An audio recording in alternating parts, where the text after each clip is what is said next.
batumirwa bahire mwiriweho. Baho ntugipfuye ryabaye ijambo rya mbere benshi bumvise mu ijwi rihumuriza ry'inkotanyi. Ibuka riba ijambo riduha inshingano zikomeye zo kwibuka, kuko umuryango utibuka urazima. Uyu mwaka turibuka ku nshuro ya 32 Jenoside yakorewe Abatutsi mu Rwanda. Kubihuza no kuzirikana urugendo rw'imyaka 30 umuryango Ibuka umaze bifite inshingiro kandi bikomeye. Abacu bakomeze baruhukire mu mahoro. Umwanditsi Martin Gray mu gitabo cye yise Au nom de tous les miens yagize ati: être fidèle à ceux qui sont morts, c'est vivre comme ils auraient vécu, c'est les faire vivre en nous, c'est transmettre leur visage, leur voix, leur message aux autres. Ainsi, la vie des disparus germe sans fin. Mu rurimi rw'Ikinyarwanda ngenekereje bivuze ko kuzirikana no kwibuka abawe wabuze ni ukubaho ku bwawe no ku bwabo. Ni ukubiga ingiro, ni ukumbatira ubupfura n'ubwiza bwabo tukabusiga abacu n'abandi, bityo bakabaho muri twe ubuzima butazima. Munyemerere rero nongere mbwire abarokotse Jenoside yakorewe Abatutsi nti impore. Mwarakoze cyane kwemera kubaho kugira ngo batazima. Mwarakoze kwemera kugendana ibikomere, tugafatanya twese kubaka u Rwanda batabonye, abato bavukiramo bagakuriramo, bagakomeza u Rwanda bwunze ubumwe. Kuri uyu munsi tuzirikana imyaka 30 umuryango Ibuka umaze uvutse. Mumfashe dushimire by'umwihariko abagize uruhare mu ishingwa ry'uyu muryango n'indi miryango bafatanije urwo rugendo. Bagize ubutwari bwo gutangirira ku busa mu gihe cyari cyuzuyemo umwijima n'agahinda, bahitamo kubaka.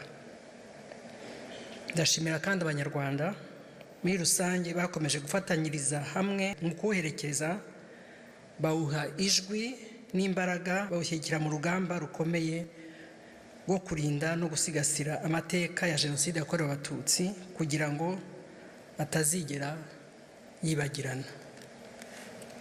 Bavandimwe, u Rwanda rwagize ibyago, u Rwanda rwagushije ishyano. Ni akaga gakomeye kubona ko uyu nawo ari umurage tuzakomeza guhererekanya nk'igihugu kandi nta n'undi twabisiganira. Kwibuka si igisebo, si n'ikamba. Dr. Damas yabivuze neza ko kwibuka ni amaburakindi, ubudaheranwa ni amaburakindi. Iyo haza kubaho umuntu ntidutereranywe, ubwo bugome bw'indengakamere ntabwo bwari kwimikwa ngo bushyirwe mu bikorwa. Kariya kageni bworeka imbaga y'Abanyarwanda barenga miliyoni bazize uko bavutse. Kubaho k'umuryango Ibuka gushingiye ku mateka ashaririye igihugu cyacu, ndetse byaje nk'igisubizo cy'amateka mabi u Rwanda rwanyuzemo. Ntibyari byoroshye kuva muri Jenoside ngo abantu bakomeze ubuzima uko bisanzwe, bagira icyizere cyo kubaho, gutera imbere no kureba ejo hazaza. Babyeyi, rubyiruko, batumirwa bahire, iyi myaka 30 y'umuryango Ibuka igaragaza ubuzima bw'ikiragano cyo generation. Ni igisekuru cyanyuze mu bihe bikomeye, cyatakaje imiryango, kigeze kwamburwa ubumuntu, gitakaza ubuzima, ndetse n'igisekuru cyakuriye mu gahinda gakomeye. Ariko kandi ni igisekuru cyafashe icyemezo gikomeye cyo kubaho. Nubwo jenoside yadushegeshe, ariko umutima w'u Rwanda n'abarwo nta cyawushyikira iyo turi kumwe dushyize hamwe. Banyamuryango bayibuka, uru rugendo ntabwo rwari inzira igororotse. Mwemeye gushinjagira ishavu mu gihe byari ngombwa, muratwaza. Muhumure, ntimukagire icyo mwikanga. Ikiguzi cy'ubudaheranwa mwatanze intagereranywa kandi nta n'uwanagishidikanyaho. Mwarakoze. Umwanditsi Muzehe Mugesera niwe wagize ati, nta bipimo byashobora gufasha umuntu kumva agahinda n'akababaro k'uwarokotse. Bisaba kubatega amatwi no kumva amarenga y'ubwo bubabare, rimwe na rimwe batavuze. Ni byinshi byiza twishimira uyu munsi byadufashije muri uru rugendo, ariko icyemezo cyo kubabarira cyo kirahebuje.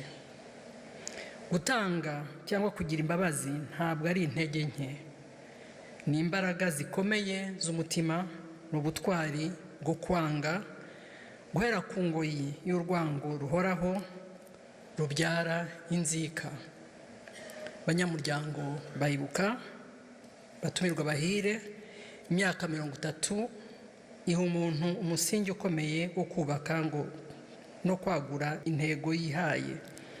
Nk'umuryango ibuka rero, igihe ni iki cyo gutekereza imbogamizi zigihari zikavugutirwa umuti, ariko ni n'amahirwe arambye ari mu gihugu cyacu ndetse n'isi muri rusange. Banyamuryango bayibuka, kwirenga no kureba imbere mwagaragaje muri uru rugendo bikomeze biherekanwe no ku bazadukomokaho bose. Batumirwa bahire, rubyiruko ntituzirare. Kwibwira ko ubwo dufite amahoro n'umutekano wuzuye bihagije, ntitugire icyo dukora ngo tubirinde, kwaba ari ukwibeshya cyane. Turacyabona abagerageza guhakana no gukorera no kugoreka amateka. Nk'uko Smith yabivuze kare, lies travel half the road before truth puts boots on the ground. Rubyiruko, bana bacu, nta na rimwe tuzigera twicuza amahitamo twakoze yo kubaka u Rwanda twifuza kandi rutubereye twese. Namwe aya mahitamo azakomeze kuba ayanyu. Urugamba ni urwacu, ni urwanyu. Amateka y'isi atwereka ko aho jenoside yabaye hose, umuryango mpuzamahanga wateshutse ku nshingano zawo zo kurinda ko jenoside ibaho. Ibi bitwigisha ko umutekano w'ukuri ugomba guturuka imbere muri twebwe n'igihugu cyacu. Tutabaye maso, ibyo twagezeho byasabye ikiguzi cy'ubuzima bw'abana b'u Rwanda, twakongera tukabibura mu gihe gito. Niyo mpamvu ntibizongera kubaho, never again, bidakwiye kuba imvugo gusa, ahubwo dukwiye kwifata nk'isezerano rihoraho. Kuri twebwe ubwacu, abacu twabuze, abadukomokaho, n'igihugu cyacu muri rusange.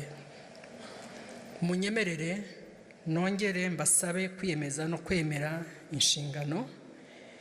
inshingano zo gukomeza gukunda, kubaka no kwimana u Rwanda. Abacu bagiye bababajwe, ubu bahozwa no kubona aho tugeze. Twabonye abavunyi, abarokotse jenoside bongeye kwiyubaka. Mbifurije rero gukomeza muri iyi minsi 100 twibuka jenoside yakorewe Abatutsi. Abacu bakomeze baruhukire mu mahoro, twibuke twiyubaka. inshuti bakunze mudahwema kudukurikira ku mbuga nkoranyambaga zacu ziba zigiye zitandukanye, tubifurije impagarike n'ubugingo muri ibi bihe kandi u Rwanda rurimo byo kwibuka ku nshuro ya 32 jenoside yakorewe abatutsi muri Mata 1994. Dukomeze kwirinda imvugo zibiba urwango ndetse n'amacakubiri, dukomeze kwibuka twiyubaka.